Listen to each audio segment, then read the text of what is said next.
नाज़रीन, कभी इस सरजमीन पर हया को ईमान कहा जाता था। कभी हमारी बहन बेटियां पर्दे को फहर समझती थी। कभी हमारे बेटे अपनी निगाहें नीचे रखना मर्दानगी की निशानी समझते थे। मगर आज आज हम एक ऐसे दौर में जी रहे हैं जहां चंद सेकंड के वीडियोस ने पूरी नस्ल के अखलाक को खा लिया है। ये टिकटॉक नहीं, ये फहाशी का एक बाजार है जहां इज्जत, किरदार और गैरत सब कुछ लाइक्स और फॉलोअर्स के बदले नीलाम हो रहा है। अफसोस इस बात का नहीं कि लोग वीडियोस बना रहे हैं, बल्कि अफसोस इस बात का है कि लोग इन वीडियोस पर तालियां बजा रहे हैं, दाद दे रहे हैं और बेहयाई को ट्रेंड बना रहे हैं।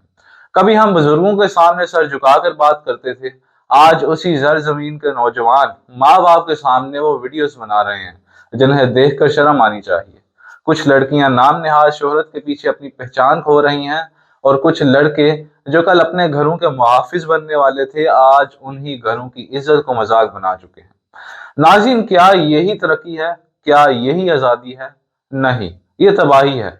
माशरती तबाही, अखलाकी तबाही और तो और जहनी जवाल, दीनी जवाल। ये वो वक्त है जब हमें रुक कर सोचना होगा कि हम किस सिमत जा रहे हैं। हम अपने आने वाले बच्चों के लिए कैसा मुआशरा छोड़ रहे हैं? क्या वो टिकटॉक पर नाचने वाला कल्चर चाहेंगे? क्या वो अपने वालिदैन की इज्जत को चंद वीडियोस के बदले बेचने वाली सोच के वारिस बनेंगे? नहीं, हमें अब बोलना होगा, खड़े होना होगा और कहना होगा कि बस, बस बहुत हो गया। यह मुल्क ला इलाहा इल्लल्लाह के नाम पर बना। यहाँ बेहयाई नहीं, किरदार की ताकत होनी चाहिए। यहाँ शोहरत की नहीं, गैरत की बात होनी चाहिए। टिकटॉक ने हमारी सोचों को जहर बना दिया है, मगर अभी वक्त है, हम बदल सकते हैं। अगर हर नौजवान ये फैसला कर ले कि वो अपनी इज्जत, अपने ईमान और अपने कल्चर का मुहाफिज बनेगा, तो यकीन करो कि दुनिया की कोई ताकत हमारी बुनियादें नहीं हिला सकती।